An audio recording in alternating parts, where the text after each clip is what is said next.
একদিন এক জঙ্গলে এক হাঁস পাখি আর ভালুকের মুখোমুখি সাক্ষাৎ হল।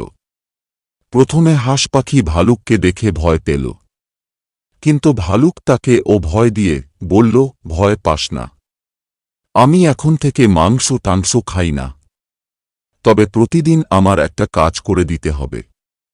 হাঁস পাখি: কি কাজ? কাজটা হল, নদী থেকে আমার খাওয়ার জন্য প্রতিদিন 2-3টা করে মাছ ধরবি আর এখানে নিয়ে আসবি, কারণ আমার এখন বয়স হয়ে গেছে, তাই এখন পানিতে নেমে মাছ ধরলে আমার জ্বর আসে।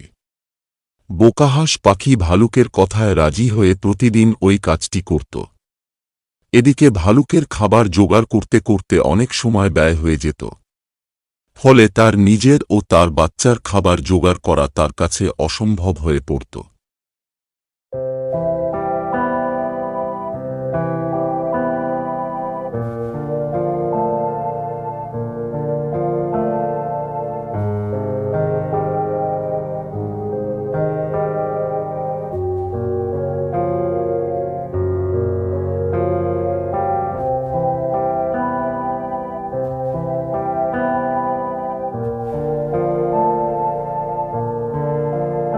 আমাদের সমাজে কিছু কিছু প্রভাবশালী ব্যক্তি, যারা বিনা পারিশ্রমিকে কিছু সাদা-সিধা মানুষকে নিজের কাজের জন্য ব্যবহার করে থাকে, প্রয়োজন ফুরিয়ে গেলে তার দিকে আর ফিরেও তাকায় না।